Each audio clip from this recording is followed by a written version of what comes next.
Finally, I asked James what the average person can do in their everyday lives to take steps towards being more responsible with our material waste and the earth. You could spend a lifetime filling your head with information, but the biggest learning that you're going to get is through experience, because intellectual understanding is one thing, but experiential understanding is another. So it depends, gardening isn't for everybody in this day and age. Maybe for some people it's making documentaries.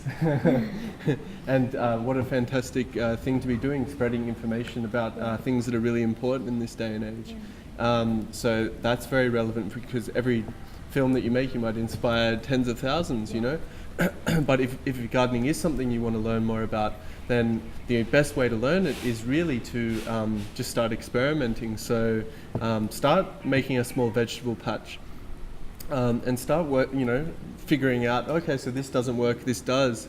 And the small details of learning that you get from doing that, like just the slight things, even just like observing how the mulch on the garden turns into soil. The learning in that is huge, or the learning in watching a seed turn into a huge tree is, there's a lot of wisdom in that, as opposed to reading it in a book.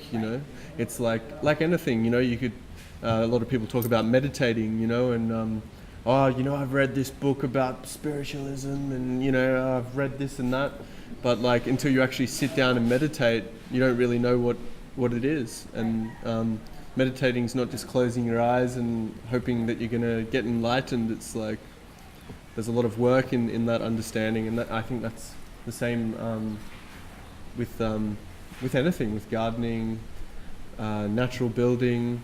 I mean, in a lot of Western countries, there's a huge variety of workshops available. If you want to learn how to build naturally, then you can go do an earth build.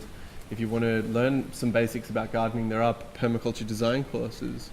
But just compost your vegetables, buy local food,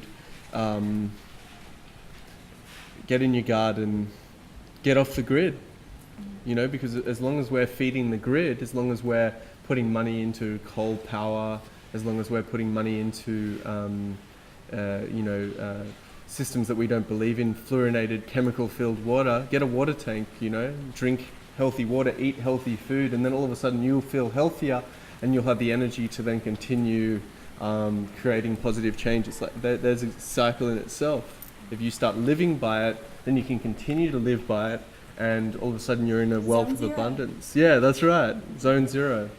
Because, permaculture's, you've got your zones in permaculture. You've got zone 1, which is your vegetable garden, or your herb garden and your house. Zone 1's your house, zone 1's your systems in your house. Maybe it's your solar panels on the roof and your herb garden. And then zone 2, you're looking at your veggie patch. You're looking at maybe your ponds and systems in that regard. And then you're moving on to zone 3, and you're looking at your fruit trees that are a little further out. You don't need to tend to your fruit trees that often like you do your vegetables and your herbs and the things in your house. So that's why it's zoned as further out. And then when you're looking at your next zones, you're talking about your wood lots, so your wood and timber and those sort of resources. And then your final zone is your wilderness, But one thing that is often missed is your zone 0. So if you skip zone 0 and go to zone 1, 2, 3, 4, 5, then how can you do it? How can you have the energy if you're not looking after yourself? So that's why I always recommend zone 0 in permaculture, looking after yourself, looking after your mind, looking after your health, finding a practice. Maybe it's Muay Thai, or maybe it's ballet, or maybe it's yoga, but whatever that is, have a good practice that allows you then to put more energy into everything else. I have a question. Because everywhere we live, scenarios are different. And a good example is putting pressure on your local council to create composting facilities.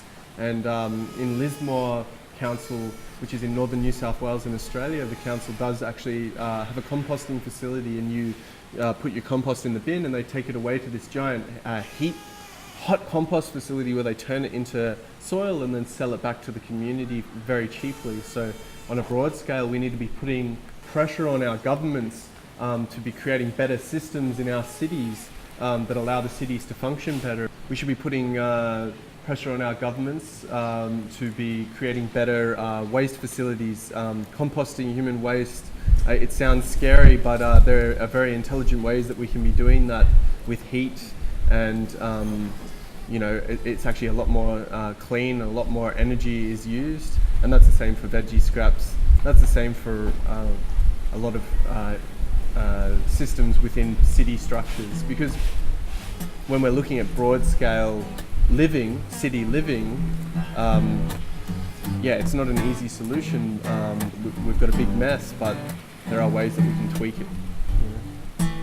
With a legume, this is a legume, any type of legume, right, has on its roots a nodule, like a little ball, and on the roots, that bacteria, which is also sort of known as nitrogen, lives in relationship with the legume on the roots. And so just as you can see, this is starting to flower now, so just as it's getting to its flower stage, you cut the legume back and it drops those roots and releases the bacteria into the soil, which then works with helping support the rice to be stronger. So nitrogen, obviously bacteria, microbes, microorganisms are what plants live off. So by planting plants that actually have a relationship with microbes with rice, this is a form of companion planting, and this is going to give a lot more strength to the rice and allow you to not have to use fertilizers, because this is a plant that is providing the fertilizer.